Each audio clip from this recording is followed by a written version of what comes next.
Dear students, हम लोग मुगल काल में आज मुगल मुद्राएं पढ़ेंगे और देखेंगे कि जो भारत में मुद्रा का विकास है उसके एक खंड को पूरा अध्ययन करने जा रहे हैं। ऐसा इसलिए कि जो प्राचीन काल में मुद्रा का विकास हुआ तो वो एक इकाई के रूप में हुआ। आहत मुद्राओं से सफर शुरू होता है और गुप्तोत्तर काल में मुद्राओं का इतिहास समाप्त होता है, जिसमें बहुत सारे परिवर्तन होते हैं। और मध्यकाल का जब समय आता है तो उसमें मुद्राओं का विकास एक अलग तरीके से होता है, जो पूर्व के मुद्राओं से भिन्न था। तो इसलिए हम लोग सिर्फ मुगल कालीन मुद्रा का अध्ययन नहीं करेंगे, बल्कि पूरा मध्यकाल के मुद्रा का अध्ययन करेंगे, ताकि हमें ये पता चले कि मध्यकाल में दिल्ली सल्तनत से लेकर के मुगल काल तक मुद्रा यानी क्वाइंस के क्षेत्र में कौन कौन से परिवर्तन हुए और किन शासकों ने मुद्रा के क्षेत्र में महती भूमिका निभाई या कोई विशेषीकृत कार्य किया। ये एक यूनिट के रूप में इसलिए भी जरूरी है पढ़ना अलग से पूरे मध्यकाल के मुद्रा को, कि मुद्रा को भी तुर्कों और मुगलों ने एक प्रशासन में अस्थायित्व के लिए एक साधन के रूप में प्रयोग किया। मुद्राओं का इस्तेमाल इन शासकों के द्वारा सिर्फ विनिमय के साधन के रूप में नहीं किया गया, बल्कि जनता पर यह प्रभाव जमाने के लिए मुद्राओं का प्रयोग किया कि हम स्थानीय हैं, हम लोकल। और ऐसे परिवेश में उन मुद्राओं पर समय समय पे हिंदू प्रतीकों का इस्तेमाल किया गया, पूर्व के शासकों का नाम का इस्तेमाल किया गया, सिर्फ इसलिए कि हम स्थानीय प्रमाणित। और अगर मुद्रा के क्षेत्र में ये शासक ऐसा काम नहीं करते तो ये संभावना बनी रहती कि इन शासकों को जनता स्वीकार नहीं करती, क्योंकि शासक वर्ग में जो परिवर्तन होता था उस परिवर्तन को जनता मुद्राओं के माध्यम से ही समझती थी। इसीलिए आप गौर से देखिएगा कि आरंभिक मुद्राओं पर जो बाहरी शासकों ने जारी करवाए उस पर पूर्व के शासकों के भी नाम लिखे गए, साथ ही साथ हिंदू देवी देवताओं के प्रतीकों का भी प्रयोग किया गया। और यह सिर्फ इसलिए किया गया ताकि जनता ये समझे कि शासक वही है जिससे हम पूर्व में शासित हो रहे हैं, या जो वर्तमान शासक है वो भी स्थानीय है। तो इस तरीके से मुद्रा को अपने शासन या प्रशासन को अस्थायित्व प्रदान करने के लिए एक साधन के रूप में भी प्रयोग किया गया, न कि सिर्फ विनिमय के एक माध्यम के रूप में। क्लियर? अब देखिए, अगर इंट्रोडक्शंस की बात किया जाए तो इसमें हम पाते हैं कि जो मुद्राएं होती हैं वो किसी भी शासक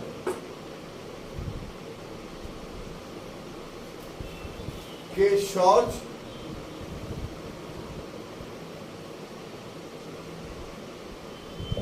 प्लस शक्ति और अस्थायित्व का प्रतीक होती है।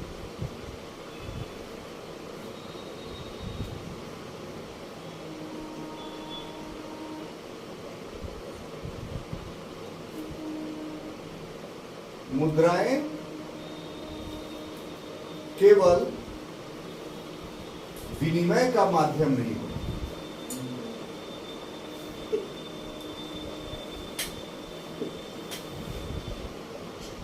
यानी एक्सचेंज का माध्यम नहीं होती। माध्यम होती है लेकिन केवल नहीं होती, बल्कि इसके साथ और भी चीजें जो हैं वो जुड़ी हुई। देखिए साहब, भारत में जो मध्यकालीन मुद्रा का आरंभ था,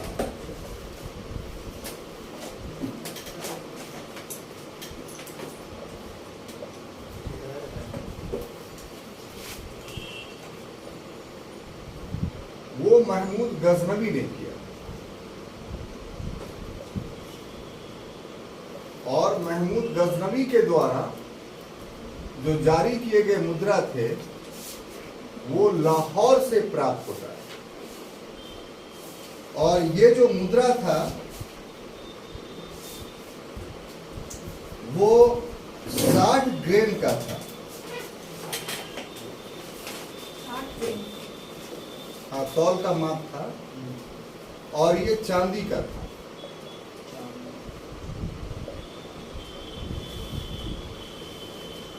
इस मुद्रा पर अगर आप गौर से देखिए कि गजनवी के मुद्राओं पर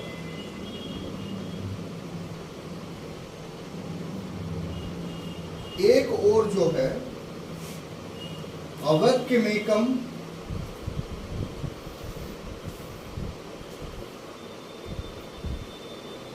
अव्यक्यमेकम, मोहम्मद अवतार,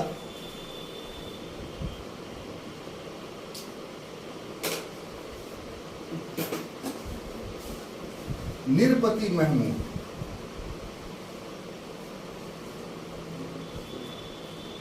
ये एक ओर लिखा हुआ है और दूसरी ओर अयम तमकम महमूद पूरे घंटित।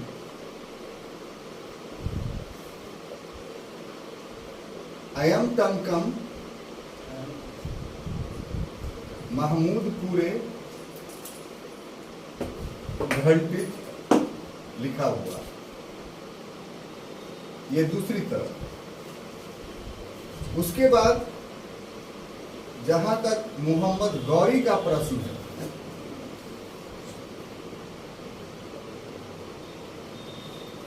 तो इसकी मुद्राएं जो थी वो दो प्रकार की थी। एक जो मुद्रा था वो चौहान शासकों के आधार पर बनाया गया था और दूसरा मुद्रा जो था वो गढ़वाल शासकों के आधार पर बनाया गया।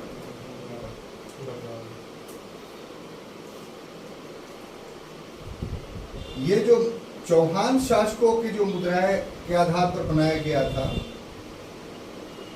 वो चांदी और तांबा मिश्रित युक्त था।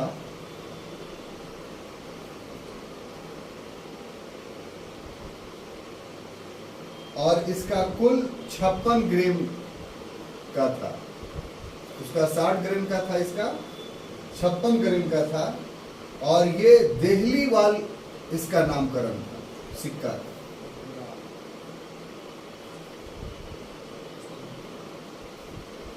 और इसमें एक और श्री महमूद शाम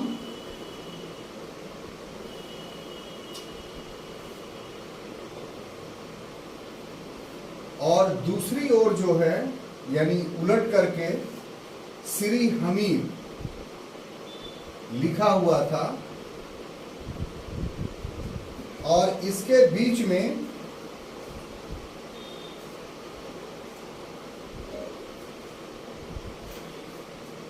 नंदी का चित्र बना हुआ जो हिंदू प्रतीक है।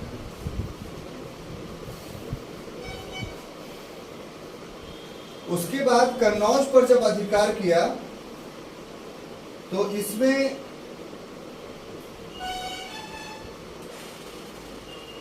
सोने के सिक्के उसने जारी किए और इसका वजन जो है वो 60 ग्राम। और इसमें अग्रभाग पर जो है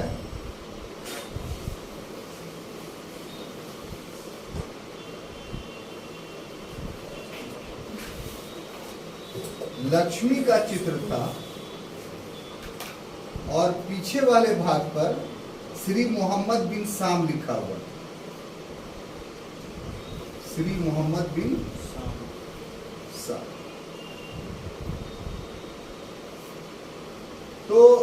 तरीके से भारत में मध्यकालीन मुद्रा की शुरुआत हुई। इसको थोड़ा डिटेल्स में हम लोग देखेंगे और समझेंगे कि आखिर क्या कारण थे, क्या परिस्थितियां थी कि भारत में मुद्राओं को इस प्रकार से प्रयोग किया गया। कोई सामान्य सी बात नहीं थी, बहुत विशेष बात थी मुद्रा।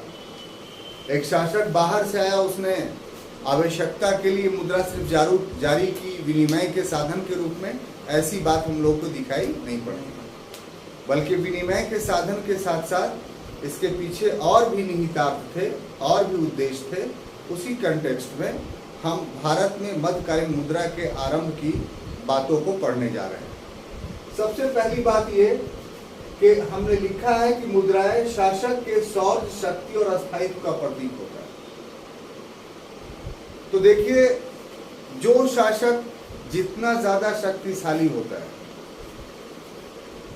वो अधिक भू राजस्व की वसूली करता है। उस शासक के शासन में अर्थव्यवस्था काफी मजबूत होता है। तो जब किसी शासक के शासन में अर्थव्यवस्था मजबूत हो तो उसका प्रभाव किस पर पड़ता है? मुद्रा पर पड़ता है।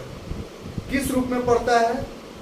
तो जिस धातु की मुद्रा वो जारी करेगा, उस मुद्रा में उस धातु की शुद्धता पाई जाएगी, प्यूरिटी पाई जाएगी। अर्थात सोने का मुद्रा अगर जारी किया उसने, तो शुद्ध सोने का ही सिक्का रहेगा, उसमें कोई मिलावट नहीं पाया जाएगा। अगर चांदी का सिक्का जारी किया तो शुद्ध चांदी का सिक्का रहेगा, उसमें तांबे की मिलावट नहीं रहेगी। उदाहरण के लिए आप देखिए तो जो चांदी का सिक्का जारी किया वो यवनों ने जारी किया, तो काफी प्योर था। और ज्यादा सिक्का जो जारी किया वो गुप्तों ने जारी किया। लेकिन गुप्तों के अंतिम समय के जो सिक्के मिलते हैं, यानी स्कंद गुप्त के समय के, पूर्व गुप्त के समय के, तो वो ऐसे सिक्के हैं कि उसको सोने का या चांदी का सिक्का कहा ही नहीं जा सकता। सोने के सिक्के में 80% चांदी मिला हुआ है, चांदी के सिक्के में 80% तांबा मिला हुआ है।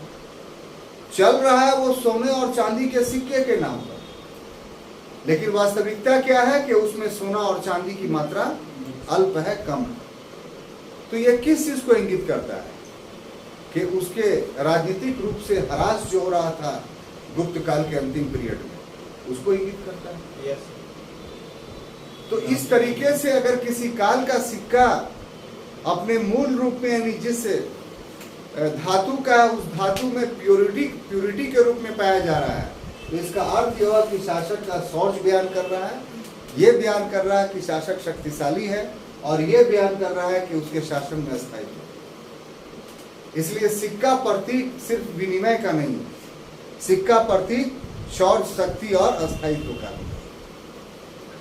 ये तो एक बात हुई। अब देखिए कि मध्यकाल में जो मुद्रा का आरंभ भारत में होता है, इसमें कुछ बात हम यहाँ पर अस्थानाभाव के कारण छुपा दिए हैं, तो उसको और इलाज करना चाहते हैं कि जो मध्यकाल में जो शासक वर्ग था, उसका शासक वर्ग का इस्लाम से अभिन्न रूप से संबंध, उसका जुड़ाव था इस्लाम धर्म के साथ। तो अब हम लोग को देखना होगा कि इस्लाम धर्म में सिक्के की क्या स्थिति थी।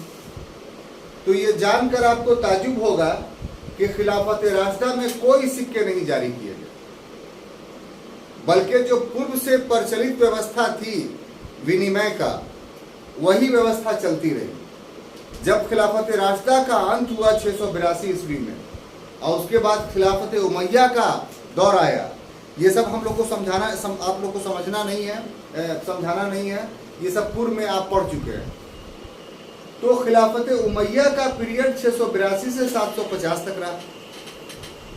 उसी पीरियड में 699 ईस्वी में सबसे पहले पहल इस्लामी सिक्का जारी किया। क्लियर? तो वो पूरी तरीके से अरबी में हुआ करता था, उस पर अरबी लेख होते थे, खलीफा का नाम होता था। अब उसका प्रभाव ये पड़ा भारत में कि जब मोहम्मद बिन कासिम का भारत में आक्रमण होता है 712 ईस्वी में, तो उसके द्वारा भी सिंध में सिक्के जारी किए जाते हैं। तो वो सिक्के जो थे वो खलीफाओं के काल में जारी किए गए सिक्कों की अनुकृति थी, क्योंकि 699 फौरन है अभी और 712 में ये आया। इसका मतलब ये हुआ कि 14 साल पहले सिक्का जारी होना शुरू हुआ था इस्लामी दुनिया में, और 14 साल बाद जब उसका आक्रांता भारत में आता है तो वो उसी का अनुकरण करके सिंध के प्रांत में भी सिक्का जारी करता है। लेकिन आप जानते हैं कि मोहम्मद कासिम का शासन अस्थायी नहीं रह सका, वो 2 वर्ष के बाद ही उसको भारत से जाना पड़ा, और उसके बाद 871 ईस्वी में पूरी तरीके से सिंध पर अरबों का अस्तित्व समाप्त हो। इसलिए इस्लामी दुनिया से जो सिक्के का प्रारंभ हुआ था वो भारत में प्रचलित नहीं हो पाया। तो भारत में मुसलमानों के द्वारा या तुर्कों के द्वारा जो सिक्का का आरंभ होता है वो महमूद गजनवी से होता है। हालांकि आप जानते हैं कि महमूद गजनवी का उद्देश्य भारत में शासन करना नहीं था, बल्कि महमूद गजनवी एक लुटेरा के रूप में भारत में आया और उसका उद्देश्य था यहाँ से धन को लूटना। लेकिन ये भी बात सच है कि महमूद गजनवी ने भारत के एक प्रांत पर कब्जा किया। अब वो प्रांत कौन था? तो पंजाब का। लाहौर उसी की राजधानी है, ठीक है। तो घबराइए नहीं, आप राजधानी बोल रहे थे, हम पूरा प्रांत ही का नाम ले लेंगे।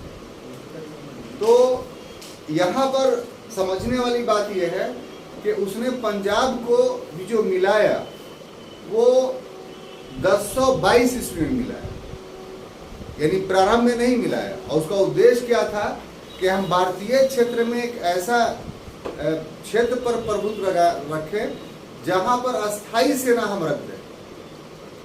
हमें हर साल ये 1 साल के गैप के बाद आना पड़ता है, तो इतने सारे सेना को लेकर के आना पड़ता है, खर्च ज़्यादा पड़ता है।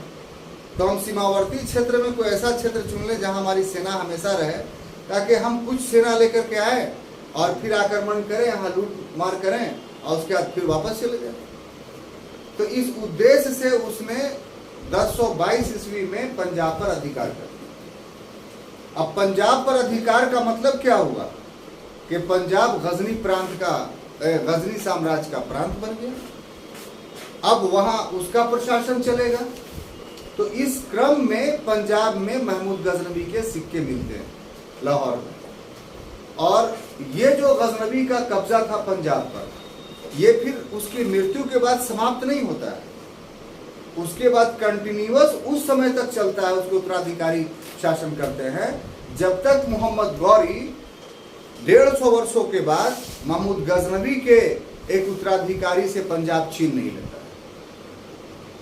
तो इसका अर्थ ये होगा कि 1022 से लेकर करके 1175 ईस्वी तक पंजाब गजनी साम्राज्य के अधीन रहा और यहाँ गजनी साम्राज्य के सिक्के चलते रहे। तो वो सिक्के कौन से थे, ये ध्यान देने योग्य बात है।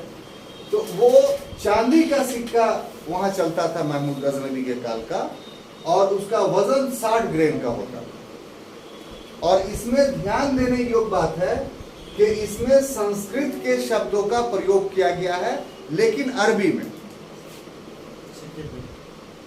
सिक्के पे। और उसमें इस बात को है कि दिखाया गया है कि इस सिक्के में अवैक्यमेकम मोहम्मद अवतार निरपति महमूद। यहाँ की जनता समझ जाए कि ये सिक्का जो है इसके भाषा में है और इसमें क्या कहा जाता है।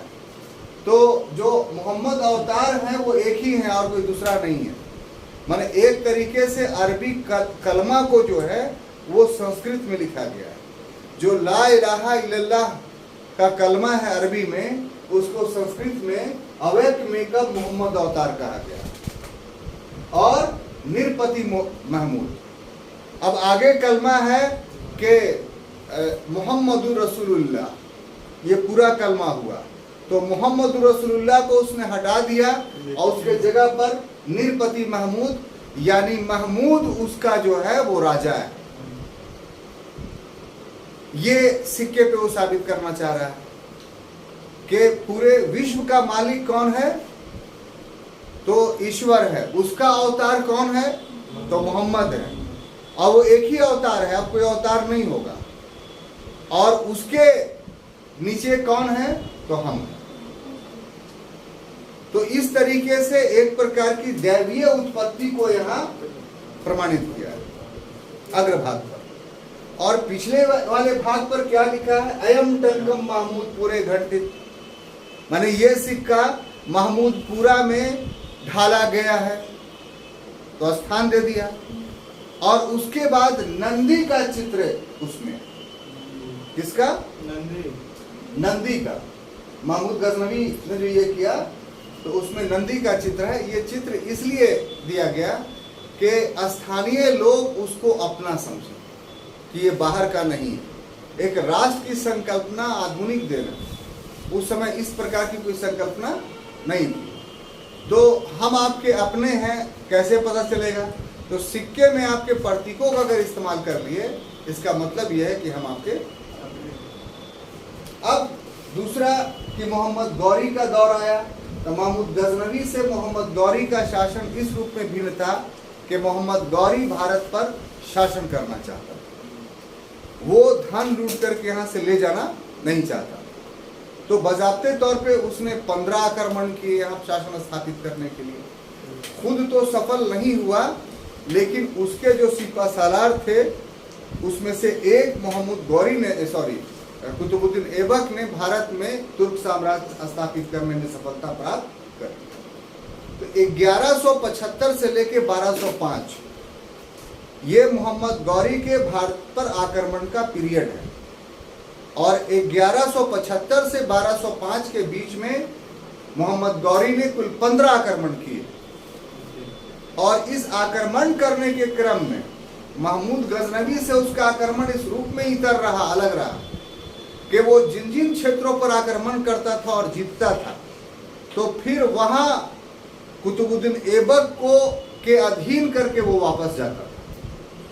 यानी उस क्षेत्र में तुर्क सत्ता स्थापित हो जाती थी। और अगर फिर विद्रोह होता था तो कुतुबुद्दीन ऐबक उस विद्रोह को दबाता था। तो इस तरीके से मोहम्मद गौरी के जो 15 अभियान थे, उस अभियान के माध्यम से ग्रेजुअली धीरे धीरे करके जो है वो तुर्क सत्ता भारत में स्थापित हुई। और इस क्रम में मोहम्मद गौरी जहां जहां तुर्क सत्ता स्थापित हुई वहां सिक्के प्रचलित करवाए। बात सुन रहे? अब देखिए कि उस क्रम में मुख्य रूप से देखा जाए तो उस समय 2 महत्वपूर्ण शासक या वंश था। वंश तो बहुत सारे थे, लेकिन जो बहुत प्रभावशाली थे उसमें एक चौहान थे और दूसरा गढ़वाल। चौहानों का हेडक्वार्टर दिल्ली था और गढ़वालों का हेडक्वार्टर कन्नौज था। ठीक है, कोई कंफ्यूजन है यहाँ पर? अब सबसे पहले चौहानों को पराजित किया। चौहान का जो शासक कौन था, जिसे तराइन का प्रथम और द्वितीय युद्ध लड़ा गौरी ने? पृथ्वीराज चौहान, है ना। तो तराइन के प्रथम युद्ध में गौरी हारा, तराइन के द्वितीय युद्ध में गौरी जीता। तो जीता का मतलब क्या हुआ कि अब चौहान वंश का जो क्षेत्र था, तो चौहान वंश का क्षेत्र दिल्ली और अजमेर था, यानी दिल्ली से लेकर राजस्थान के अजमेर तक अब प्रभुत्व किसका हो गया? तो गौरी का हो गया, यही ना। इसीलिए आप देखिएगा कुतुबुद्दीन ऐबक ने दिल्ली में फौजुल इस्लाम मस्जिद की स्थापना की और अजमेर में 2.5 दिन की झोपड़ा नामक मस्जिद की स्थापना की। ये मस्जिद का स्थापना इस बात का प्रतीक था कि हमारी सत्ता जो है स्थापित हो गई। इस समय ये दोनों मस्जिदों का जो प्रयोग सिर्फ इबादत के लिए नहीं हुआ है। आप गौर से जाके देखिएगा इन मस्जिदों को, तो मस्जिद के सामने अहाते के बाद वाला क्षेत्र है, उसमें छोटे छोटे कमरे बने हुए हैं जिसमें सैनिक रहते थे, ये घोड़ा रहता था। तो मस्जिद का प्रयोग जो है एक प्रकार से अपने शासन को चलाने के लिए उस समय में केंद्र के रूप में भी किया। तो ये 2 क्षेत्र सबसे पहले आए थे, इसीलिए दोनों जगहों पे मस्जिदों का निर्माण किया गया और बहुत जल्दीबाजी में किया गया। तो यहाँ जो चौहानों के क्षेत्र में जो उसने कब्जा किया, तो चांदी और तांबा युक्त यानी मिश्रित सिक्के जारी किए और उसका वजन कितना था? तो 26 ग्राम का। ये सिक्का देहलीवाल कहलाता था। और जब तक इल्तुतमिश नहीं शासक बना, तब तक देहलीवाल सिक्का ही व्यापक पैमाने पे भारत में प्रचलित था। तो ये क्वेश्चन आएगा अलग से कि इल्तुतमिश के पहले कौन सा सिक्का प्रचलित था, तो देहलीवाल, या ऐसे आएगा कि मोहम्मद गौरी ने भारत में आने के बाद कौन से सिक्के जारी किए, तो उसका नाम क्या है, देहलीवाल। इसमें एक और यानी सामने की ओर श्री महमूद शाम और पीछे की ओर श्री हरि लिखा रहता था, और बीच में, इन दोनों के बीच में नंदी का चित्र बना होता था। नंदी जो है वो शिव के वाहन के रूप में पूजनीय है, और उस समय इसका बहुत ज़्यादा महत्व था। तो स्थानीय जनता से अपनापन साबित करने के लिए सिक्कों पर नंदी के चित्र उत्कीर्ण करवाए कि हम बाहर के नहीं हैं भाई, हम भी यहीं के हैं, देखो नंदी का चित्र युक्त सिक्का जारी कर रहे हैं कि नहीं। यहाँ के लोग बड़े भोले थे, मान जाते थे कि हाँ ठीक है, हमको आपके राजनीति से कोई मतलब, हमारी संस्कृति को आप देखभाल कर रहे हैं। ये काम मोहम्मद बिन कासिम ने नहीं किया। कहाँ? सिंध में। इसीलिए उसकी सत्ता जो है बहुत लंबे समय तक नहीं बनी। अब दिल्ली के बाद अगला कन्नौज पर उसने आक्रमण किया। तो कन्नौज में गढ़वालों का शासन था, तो यहाँ कब्जा करने के बाद सोने के सिक्के जारी किए। यहाँ 56 ग्राम का था, यहाँ 60 ग्राम का, यहाँ मिश्रित था, यहाँ शुद्ध था। ये देखिए, इस बात को इंगित कर रहा है सिक्का कि समय गुजरने के बाद अब गौरी की सत्ता भारत में ज्यादा मजबूत हो। सिक्का बयान कर रहा है। क्यों? क्योंकि समृद्धि आ गई, खुशहाली आ गई, जिसके वजह से व्यापार वाणिज्य बढ़ा, तो अब सोने के सिक्के की आवश्यकता पड़ी, और उसका वजन भी बढ़ा दिया गया 60 ग्राम का। इसमें सबसे ऊपरी वाली भाग पर लक्ष्मी का चित्र था, और पीछे में उसने अपना नाम मोहम्मद बिन शाम, उसने श्री मोहम्मद बिन शाम जो है उसने खुलवाया। तो जिस, हाँ, ये सिक्का दिल्ली के म्यूजियम में आप देख सकते हैं, श्री मोहम्मद बिन शाम, श्री स्थानीय साबित करने के लिए कि हम भी जो है यहाँ लोकल हैं, बाहर से नहीं आए। तो आरंभ में कहने का मतलब ये है कि चाहे महमूद गजनवी ने सिक्का जारी किया हो, चाहे मोहम्मद गौरी ने जारी किया, उस समय उनकी सबसे बड़ी समस्या थी कि यहाँ की जनता हमको यहाँ स्थानीय समझे, लोकल समझे, और इसीलिए हिंदू प्रतीकों का प्रयोग किया। तो ये ऑब्जेक्टिव क्वेश्चन आपको आएगा, इसीलिए हम ध्यान से जो है बता रहे हैं। अब जब सत्ता इन लोग की स्थापित हो गई, तब ये विचारधारा परिवर्तित कर जाएगा। आगे के काल में देखेंगे तो देखेंगे कि ये इस तरीके का हिंदू प्रतीकों का इस्तेमाल नहीं हो रहा है, बजाते तौर पे अरबी में जो है चीजें लिखी जा रही है। यहाँ जो है हिंदी में, ये संस्कृत में ये सब लिखा हुआ है। जो ये आप देख रहे हैं तो ये अरबी में नहीं लिखा हुआ है, ये जो संस्कृत में ट्रांसलेट किया, हाँ ट्रांसलेट किया गया, उसको इस ढंग से लिखा गया। क्यों? क्योंकि यहाँ की जनता समझे। लेकिन जब सत्ता उनकी मजबूत हो गई, जब ये है कि अब हमको स्थानीय समझ लिया गया है, बहुत सारे बाल बच्चे हमारे पैदा हो गए हैं यहाँ, अब यही में घुल मिल गए हैं, तब फिर उन्होंने इस चीज़ को नहीं अपनाया और अरबी शब्दों का इस्तेमाल करना शुरू किया। अब देखिए सर, ये सब चीज़ बहुत इंटरेस्टिंग लगेगा, पढ़ने में अच्छा लगेगा। अब उसके बाद अगला है आदि तुर्क वंश के सिक्के। आदि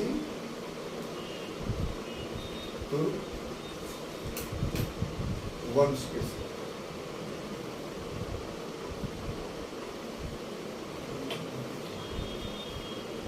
और एक बार आप ढंग से इसको पढ़ लीजिएगा ना, मटेरियल नहीं, ये सब आपको कोई बुक में नहीं मिलेगा। जो नहीं करवाते हैं ना आप, बाद में पछताइएगा। जब पीटी निकल जाएगा, मेंस तब आइएगा, दौड़ा दौड़ नहीं देंगे उसको। अभी हम चाहते हैं कि सब एक सेट बना करके अपने टेबल पर रखिए, ताकि जिस समय मेंस निकले तो यही चीज़ आरिफ किया था, तो बाद में उसको दिक्कत हुई। जो एक कलेक्शन एक जगह पर है, हाँ उसमें सुधार आप कर सकते हैं। बैक में हम बोलते हैं कि मत फोटो स्टेट कराइए, तो कोई बाद में अच्छी किताब पढ़े, उसमें कोई अच्छी बात मिली तो पीछे में स्टार बना करके, जो मेरा टाइप किया हुआ है, एक दूसरा स्टार पीछे बना लीजिए, उसमें आगे बढ़ा दीजिए चीज़ को। Yes sir. तो आपको और मेहनत नहीं करना पड़ेगा, है ना। यही चीज़ जो आप मटेरियल दिए हैं आपको ज्योग्राफी में, तो ज्योग्राफी का मटेरियल बहुत अच्छा है, वो एकदम संतुलित आधार पर लिखा गया है, ऑब्जेक्टिव सब्जेक्टिव दोनों तरीके से, ठीक है। तो अब देखिए आदि तुर्क वंश का जहां तक बात है, तो इस पीरियड में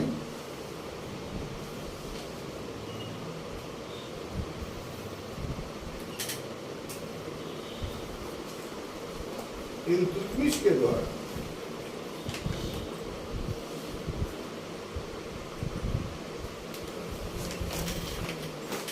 स्पष्ट मुद्रा नीति है, और इसके पीरियड में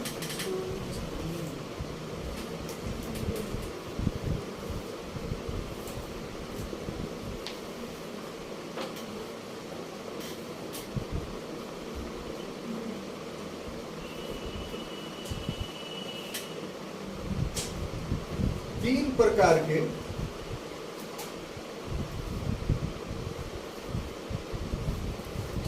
सिक्के चलाए।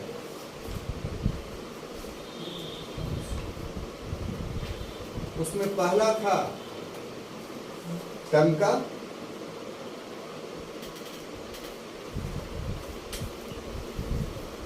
और ये जो टंका था वो चांदी का था,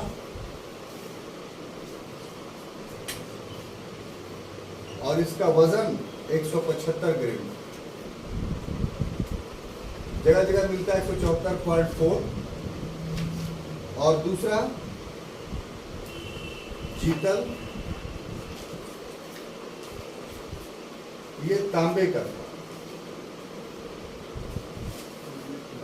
और इसका वजन 320 ग्राम।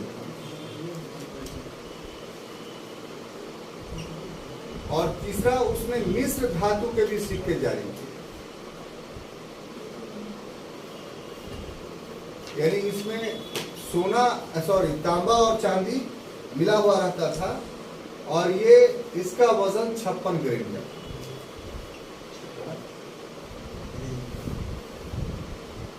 और ये सारे सिक्कों पर, ये जितने सिक्के थे, इसके अग्रभाग पर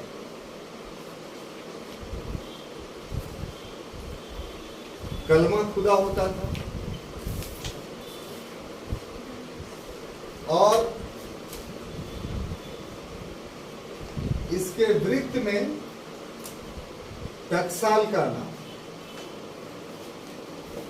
यानी गोल कर करके टकसाल का नाम होता था।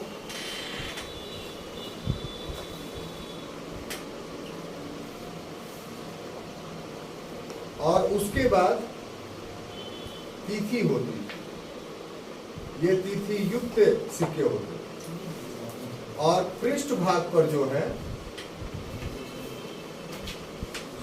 अल्तमश खुदा होता, इल्तुतमिश नहीं बल्कि अल्तमश। और इसमें बगदाद का खलीफा का भी नाम होता है।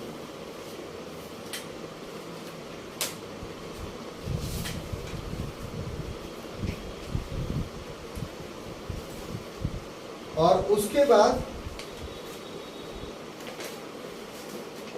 जो मुद्रा नीति उसने अपनाई, तो 3 प्रकार के सिक्के जारी करवाए। जो मुद्रा नीति अपनाई उसने निम्न 3 नीतियां अपनाई।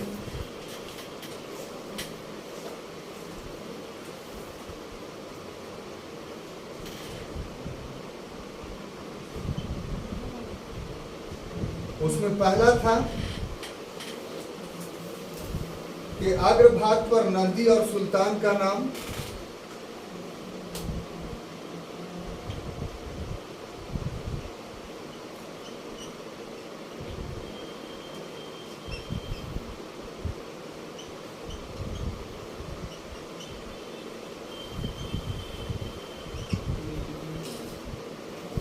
और पृष्ठ भाग पर घुड़सवार,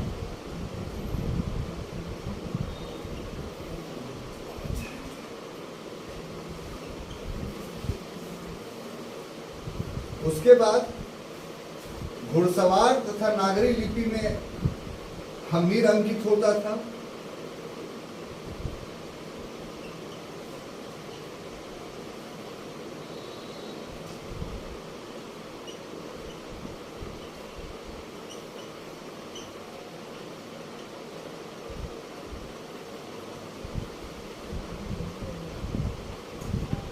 या अरबी में अल्तमश लिखा होता है।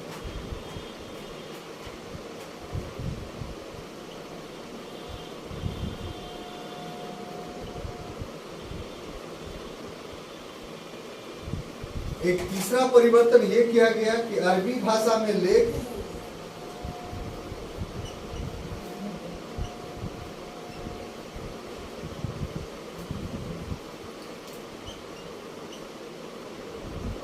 और पृष्ठभाग पर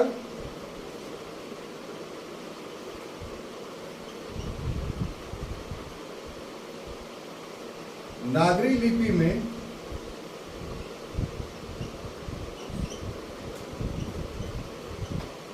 मुद्रा लेख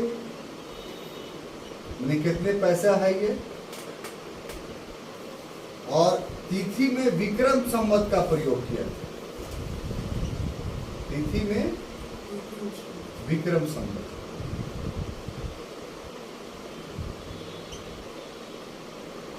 तो ये चीज आदि तुर्क वंश के शासकों के बारे में जो सिक्के में प्रयास काम किए गए उसका पूरा विवरण है। अभी और इसमें है, बलबन ने कुछ परिवर्तन की, उसका ही पढ़ाएंगे, पहले देख लेते हैं। तो अब देखिए यहां तक जो मैंने बातें बताई थी उसमें ये कि महमूद गजनवी और गोरी ने सिक्कों के परिवेश में क्या नीति अपनाई। जो भी नीति अपनाई वही सिक्के जो है वो इल्तुतमिश के समय यानी 1211 तक चलते रहे। इसका मतलब क्या हुआ कि कुतुबुद्दीन ऐबक या आराम शाह के द्वारा कोई सिक्का अलग से जारी नहीं किया गया। एक भी सिक्का इन दो शासकों के शासनकाल का नहीं मिलता है। तो गौरी के बाद जो अगला शासक है जिसने सिक्कों के बारे में कोई स्पष्ट नीति अपनाई वो शासक है इल्तुतमिश। क्लियर? अब इल्तुतमिश का जो क्वाइंस पॉलिसी था वही पूरे दिल्ली सल्तनत का आधार बन गया। शेर शाह के समय तक इल्तुतमिश के द्वारा जो मुद्रा नीति अपनाई गई, जो क्वाइंस पॉलिसी अपनाई गई, वही थोड़े बहुत परिवर्तनों के साथ चलती रही। फिर मूलभूत परिवर्तन कोई करता है तो शेर शाह करता है, और शेर शाह का जो मूलभूत परिवर्तन था मुद्रा के क्षेत्र में वो अंग्रेजों के पीरियड तक चलता रहा। उसी का भारतीय मुद्रा का को दिया हुआ नाम है रुपया। जो रुपीस या रुपया आप देखते हैं ये शेर शाह का दिया हुआ नाम जो आज तक चल रहा है। तो इस तरीके से भारत में स्पष्ट मुद्रा नीति का किसी ने श्री गणेश किया तो वो इल्तुतमिश था। इसलिए इल्तुतमिश के मुद्रा पॉलिसी को समझना काफी जरूरी है। और शेर शाह के पहले जो जो परिवर्तन हुए हम लोग बीच बीच में उसका अध्ययन करते हुए चलेंगे। जो व्यापक पैमाने पे मुद्रा चला वो इल्तुतमिश के द्वारा जारी किया गया ही मुद्रा था जो शेर शाह तक चला। अब देखिए इल्तुतमिश ने क्या किया। तो सबसे पहले इल्तुतमिश के द्वारा 3 प्रकार की मुद्राएं जारी की। कितने प्रकार की? 3। उसमें टंका, जीतल और मिश्र धातु का। टंका जो था वो चांदी का था जिसका वजन 175 ग्राम का था। जीतल जो था वो तांबे का था जो 320 ग्राम का था। और मिश्र धातु यानी चांदी और तांबे को मिला करके जो बनाया गया धातु वो 56 ग्राम का था। अब देखिए यहाँ पर और नीचे में थोड़ा सा अंतर है कि आरंभिक बेला में जो इल्तुतमिश ने सिक्के जारी किए जो नीति पॉलिसीज के रूप में, आरंभिक पॉलिसीज के रूप में, वो क्या तय किया कि अग्रभाग पर कलमा होगा। कलमा का मतलब ला इलाहा इल्लल्लाह लिखा हुआ रहेगा उसमें, और बीच में टकसाल का नाम होगा, और पीछे वाले भाग पर अल्तमश और बगदाद के खलीफा का। तो ये जो सिक्के का ये रूप उसने आरंभ किया, इससे आगे चल करके उसको कुछ परेशानी हुई। तो इस प्रकार के भी सिक्के मिलते हैं लेकिन आगे चल करके सिक्कों के प्रति एक अलग नीति अपनाई गई, और वो नीति वही थी जो गजनवी और गोरी थी। मतलब कि हमें सिक्कों के माध्यम से अपने आप को स्थानीय साबित करना है। तो इसके लिए उसने स्पष्ट मुद्रा नीति जो अपनाई, उसमें 3 नीतियां थी। यानी कह लीजिए कि 3 जगहों पर 3 प्रकार के सिक्के उसने जारी किए। एक उसका था कि अग्रभाग पर जो था वो नंदी का चित्र रहता था, और पीछे में जो है वो सुल्तान का नाम रहता था जो घुड़सवार पर दिखाया गया। तो ये उन क्षेत्रों में सिक्का प्रचलित किया गया जहां नंदी की पूजा सबसे ज्यादा होती, ताकि वहां के लोग जो है उसको स्थानीय समझे। दूसरा कि घुड़सवार रहता था तथा नागरी लिपि में हम्बीर लिखा रहता था, और अरबी में अल्तमश। ये वो क्षेत्र था जो चौहानों का इलाका था। क्योंकि हम्बीर वहीं का शासक था, तो लोग ये नहीं समझे कि ये दूसरा है, बल्कि ये समझे कि हम्बीर के द्वारा ही ये बनाया गया शासक है, इसलिए हमें इसका अनुसरण करना चाहिए। ये सब मानसिक प्रभाव था जनता का, कि जनता उद्वेलित नहीं है। और तीसरा कि अरबी भाषा में लेख और पृष्ठ भाग पर नागरी लिपि में मुद्रा लेख होता था और तिथि होती थी। तो ये सिक्के जो है सामान्य लोगों के लिए था, जिनको इस तरह की राजनीति से कोई मतलब नहीं था। तो जैसा जैसा उद्देश्य था, उस उद्देश्य की पूर्ति के लिए जो है वो इल्तुतमिश ने सिक्के जारी किए। ठीक, अब देखिए खलजी कालीन या अंतकालीन सिक्के पढ़ने से पहले इल्तुतमिश के आदि, क्योंकि हम लोग आदि तुर्क वंश के सिक्के पढ़ रहे हैं, तो आदि तुर्क वंश में सिर्फ इल्तुतमिश ही नहीं था, उसके बाद उसके उत्तराधिकारी थे। फिर बलबनी वंश स्थापित हुआ, जिसमें बलबन एक महत्वपूर्ण शासक हुआ। तो देखेंगे हम लोग कि इस पीरियड में, यानी उसकी 36 में मृत्यु हुई, तो 36 से लेकर के 90 तक सिक्कों के बारे में क्या हो। ये तो जो हम पढ़ रहे हैं वो 11 से लेकर 36 तक जो सिक्का के बारे में काम किए गए उसके बारे में। तो आदि तुर्क वंश का अभी और समय बाकी है। अब देखते हैं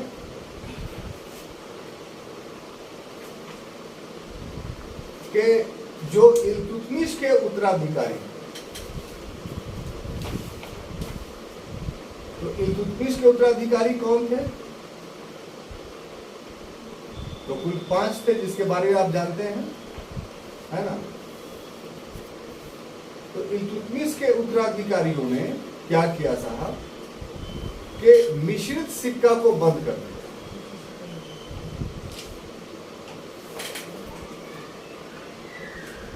सिक्का क्या कर दिया? बंद। अब 2 ही सिक्का प्रचलित रहे।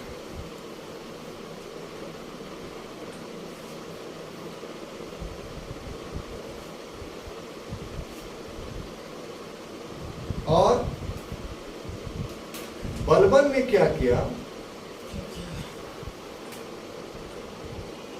कि सिक्कों पर से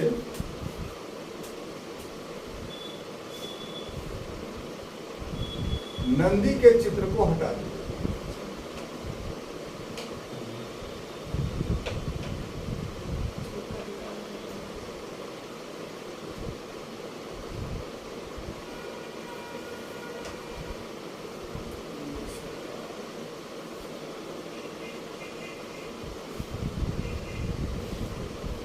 और बलबन के समय में सिक्के पर सुल्तान श्री सुल्तान गियासुद्दीन अंकित होता है।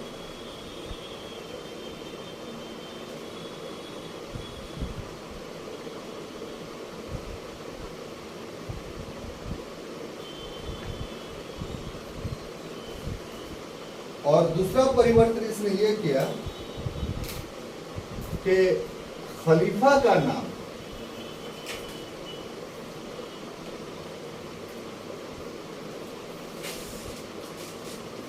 सदा के लिए हटा दिया। पहले खलीफा का नाम जो खुदवाता था, उसको क्या किया उसने? सदा के लिए हटा दिया।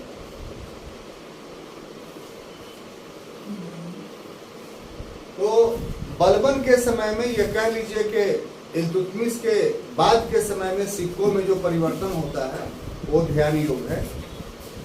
2 तरीके के परिवर्तन है। एक कि उसके उत्तराधिकारी ने जो मिश्रित सिक्के थे, ये वाला, ठीक है, इसको पूरी तरीके से बंद कर दिया। यानी इल्तुतमिश के बाद अब दो ही कैटेगरी के सिक्के चलने लगे, एक चांदी का टंका और दूसरा तांबे का जीरा। अब जब बलबन का दौर आया तो बलबन के दौर में दो परिवर्तन हुए। एक, जो अभी तक सिक्कों पर नंदी के चित्र उत्कीर्ण होते थे, तो इस नंदी के चित्र को बलबन ने बंद करा दिया और श्री सुल्तान गियासुद्दीन उसने इसी देवनागरी भाषा में उसने सिक्के पर अपना नाम लिखा। और सबसे महत्वपूर्ण बात यह था कि जो खलीफा था, अभी तक खलीफा का नाम सिक्कों पर इल्तुतमिश ने उत्कीर्ण कराया। ये किस लिए? तो मुस्लिम उम्मा का समर्थन प्राप्त करने के, मुस्लिम उम्मा हमारा विरोधी नहीं है।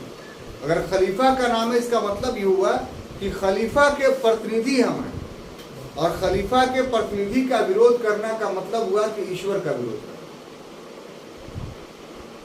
तो चूंकि इल्तुतमिश खिलाफत को मानता था, प्रतीकात्मक रूप से ही सही, इसीलिए मुस्लिम उम्मा का समर्थन कराने के लिए उसने अपने सिक्कों पर खलीफा के नाम को उत्कीर्ण कराया। लेकिन बलबन का राजनीतिक नीति तो इल्तुतमिश से अलग था। बलबन ने तो नियाबत खुदाई की पदवी धारण कर ली, और नियाबत खुदाई के पदवी का अर्थ क्या था कि आकाश में यानी ऊपर में ईश्वर है और नीचे में हम, बीच में कोई भी नहीं। पहले बीच में क्या था? तो उल्मा था या खलीफा था। तो इसके वजह से उल्मा वर्ग का प्रभाव बढ़ जाता था, जिसके वजह से राजत्व को हानि होती। तो बलबन ने राजत्व को शक्तिशाली बनाने के लिए, काफी मजबूत बनाने के लिए उसने ये कंसेप्ट ही चेंज कर दिया। जैसे ही उसने नियाबत खुदाई की पदवी धारण की, वैसे ही इसका अर्थ चेंज कर गया कि अब ऊपर में ईश्वर है और नीचे में उसका प्रतिनिधि हम, यानी उलमाओं के प्रभाव को उसने नकार दिया। तो इसलिए सिक्कों पर से उसने खलीफा को भी हटा दिया कि अब प्रतिनिधि जब हम हैं तो फिर मेरा विरोध करना ईश्वर का विरोध करना।